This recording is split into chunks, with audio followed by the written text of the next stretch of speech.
ہمارے لیے یہ ضروری ہے کہ جو کچھ بھی ہم خرچ کر رہے ہیں اس کے باوجود ہم جہاں تک ہو سکے جس جگہ ہم پریکٹس کر رہے ہیں ہم اپنی طور پر سروس پرووائڈ کریں بجائے تجارت کے. اور آپ کو ایک اور بات بتانا بہت ضروری سمجھتا ہوں. میرے پاس جو مریض آتے ہیں میرے خیال سے شاید 2 یا 3% ایسے ہوں گے جن کے پاس کالج کی ڈگری نہیں ہوگی. بوسٹن جس شہر میں میں رہتا ہوں اس شہر میں 39 یونیورسٹیز اور ایجوکیشن انسٹیٹیوشنز ہیں. ہارورڈ MIT تو بہت مشہور ہیں لیکن اس کے علاوہ بھی بہت سے اور سے انسٹیٹیوشنز ہیں. تو بے تحاشا پڑھا لکھا مریض آتا ہے.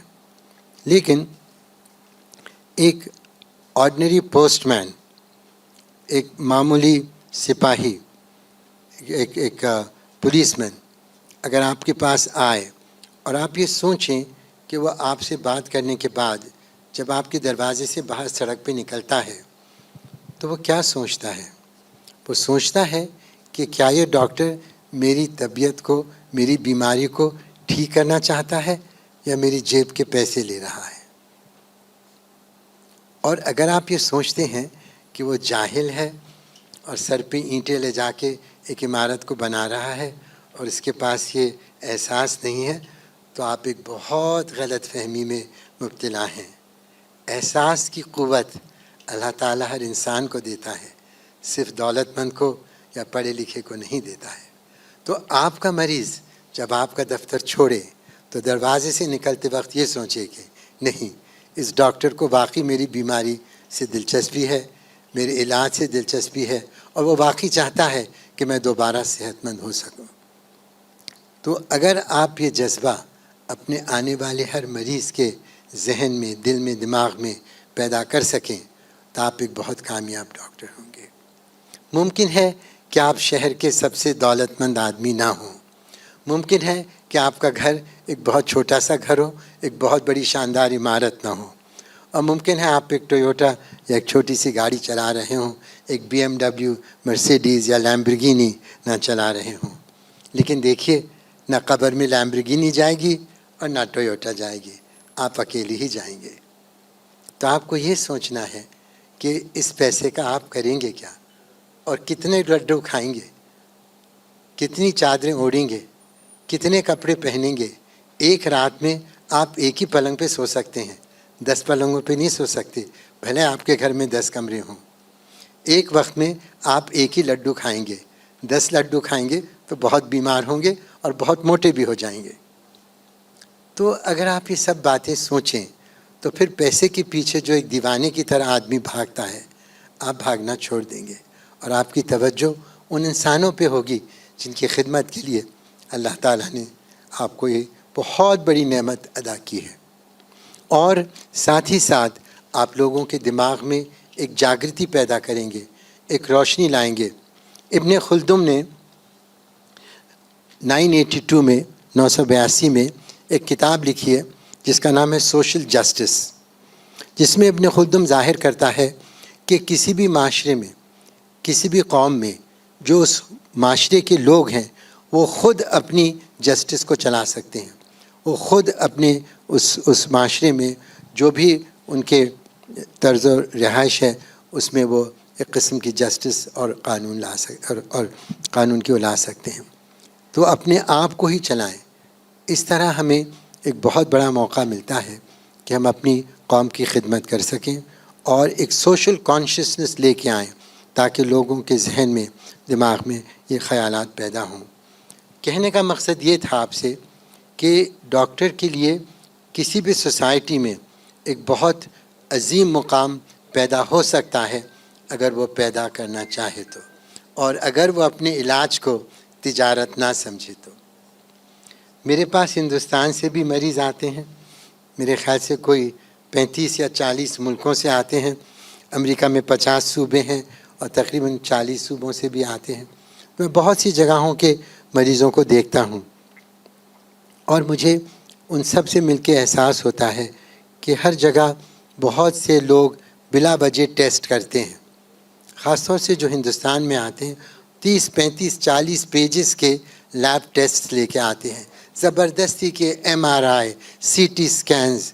اب ایک جلدی بیماری کے مریض کو ایک MRI کی کائے کی خاک ضرورت ہے، پر بیچاروں کو نہ سمجھتا ہے اور وہ اس ڈاکٹر پہ بھروسہ کر کے وہ پتہ نہیں 10 کتنے ہزار روپے لگتے ہیں. مجھے تو یہاں کے دام بھی معلوم نہیں، کیونکہ یہاں میں میڈیسن تو پریکٹس کرتا نہیں ہوں. آتا ہوں لیکچرز دینے کے لیے اور اس کے فوراً بعد پلٹ کے واپس چلا جاتا ہوں، تھوڑا وقت اپنے آبائی مکان میں گزارتا ہوں. تو مجھے پتہ نہیں یہاں کس چیز کے کتنے پیسے لگتے ہیں، پر اتنا ضرور جانتا ہوں کہ بلا وجہ بے تحاشا ٹیسٹ کیے جاتے ہیں. اسی طرح بلا وجہ بے تحاشا دوائیں دی جاتی ہیں. ایک ہی پرسکرپشن میں پریڈنیسون بھی ہوتا، اینٹی فنگل بھی ہوتا، اینٹی بیکٹیریل بھی ہوتا، اینٹی وائرل بھی ہوتا. ارے میرے مولا، ذرا تو سوچ ایک لمحے کے لیے کہ وہ اگر بیکٹیریل انفیکشن ہے تو آپ ایک اینٹی وائرل اینٹی فنگل کائے کے لیے دے رہے ہیں. تو یہ سب طریقے جو ہیں، اور بہت سے مریض مجھے سمجھاتے ہیں کہ ڈاکٹروں کے رشتے فارمیسی سے بندھے ہوئے ہوتے ہیں، تاکہ اگر وہ مریض کو فارمیسی میں بھیجیں تو انہیں پیسے واپس ملیں گے. یہ سب حرکتیں صاحب نہ صرف غیر قانونی ہیں، بلکہ ہمارے مذہب سے اللہ تعالیٰ ان کو بہت غلط سمجھتا ہے، اور اللہ تعالیٰ ان سب سے بہت ناراض بھی ہوتا ہے. ہمارے لیے ایمانداری بہت اہم ہے، اور اگر ہم ایمانداری سے صحیح کام کریں گے تو سب ہماری عزت کریں گے. پورا ملک، پورا شہر، پورا صوبہ ہمیں اچھے لوگوں میں شامل کرے گا. لیکن اگر ہم ایسی نامراد حرکتیں کریں گے تو کوئی بھی ہماری عزت نہیں کرے گا. تو اگر ہم چاہتے ہیں، اور ہمارے پاس ڈاکٹر ہونے کی حیثیت سے یہ خاص قوت ہے کہ ہم اپنے لیے ایک بہت اچھا مقام پیدا کریں. You could be the best in the city, you could be the most like person in the area in which you live. But to do that you really have to work hard, you really have to do the right things and do not do what is not right. I'm not trying to be a moralist. میں آپ کو مذہب پر یا ایسی کوئی بات کرنے نہیں آیا ہوں، کیونکہ مجھے خود ہی اتنا نہیں آتا، نہ مجھے خود اتنا معلوم ہے کہ میں آپ کو اس مذہب کے بارے میں کچھ بتا سکوں. پر اتنا ضرور بتا سکتا ہوں کہ ایتھکس کیا ہوتا ہے. You want to be ethical in what you do and practice medicine in an ethical way. I think I have said more than enough, and I think I have said a lot, and certainly a lot more than I had intended to say. مجھے خود بھی نہیں معلوم تھا کہ میں آپ سے کیا کہوں گا اور کس قسم کی گفتگو کروں گا، اور میں نے جو کچھ بھی آپ سے کہا ہے اپنے تہ دل سے کہا ہے، اور جو بھی میرے ذہن میں خیالات آئے ان کو بیان کیا ہے. پر آپ میں سے اگر کسی کو بھی کسی قسم کا بھی سوال مجھ سے پوچھنا ہے تو آپ بے شک بغیر کسی تکلف کے، بغیر کسی شرمندگی کے اور بغیر کسی ڈر سے پوچھیں. آپ یہ نہ سمجھیں کہ امریکہ میں رہنے سے میرے کندھوں پہ پر نکل آئے ہیں یا سر پہ سینگ نکل آئے ہیں. آپ ہی کی طرح میں ایک معمولی انسان ہوں. میں صرف یہ جانتا ہوں کہ صحیح وقت پہ صحیح جگہ کھڑا تھا اور ایک صحیح دروازہ کھلا اور میں اس میں چل کے چلا گیا. اس سے زیادہ اہم اللہ تعالیٰ کی رحمت تھی، اللہ تعالیٰ کی مرضی تھی. ہم وہی کر سکتے ہیں زندگی میں جو اللہ تعالیٰ ہمارے لیے چاہتا ہے. اللہ تعالیٰ نہ چاہے تو کبھی نہیں ہو سکتا، اور اگر اللہ چاہتا ہے تو کوئی نہ کوئی راستہ ضرور نکل آتا ہے. تو میں جہاں بھی پہنچا ہوں، جیسے بھی پہنچا ہوں، یہ اللہ تعالیٰ کی رحمت ہے، میری ماں کی دعائیں ہیں، اور نہ معلوم اور کتنے غریب لوگوں کی دعائیں ہیں جن کی میرے خاندان نے برسوں سے مدد اور خدمت کی ہے. تو ان سب دعاؤں کی نتیجے سے مجھے جو کچھ ملا ہے سو ملا ہے. اور ابھی بھی میں سوچتا ہوں کہ ان بہت سی چیزوں کے نہ تو میں قابل تھا اور نہ میں لائق تھا. یہ صرف قسمت کا اور اللہ تعالیٰ کا تقاضا تھا اور اللہ تعالیٰ کی رحمت تھی. تو آپ لوگوں میں سے جو بھی پوچھنا چاہیں، میری زندگی ایک کھلی کتاب ہے.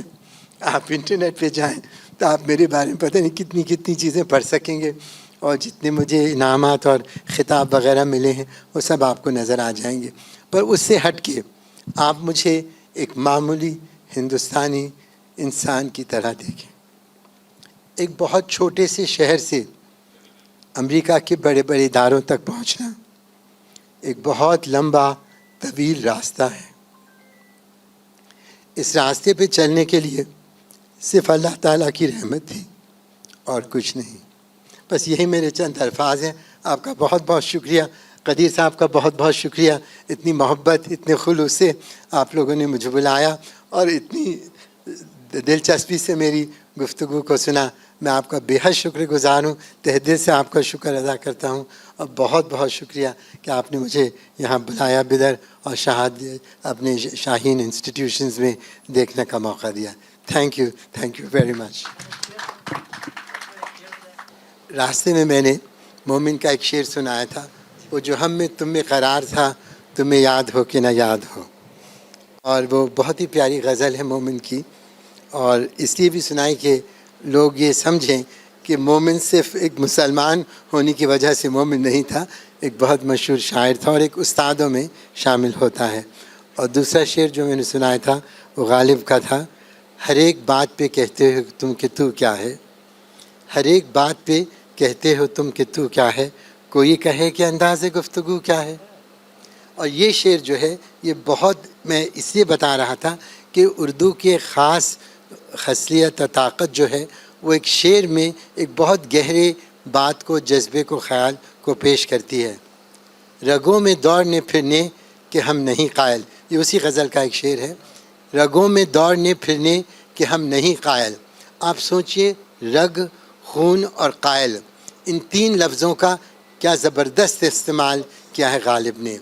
رگوں میں دوڑنے پھرنے کہ ہم نہیں قائل، جب آنکھ سے نہ ٹپکا تو پھر لہو کیا ہے.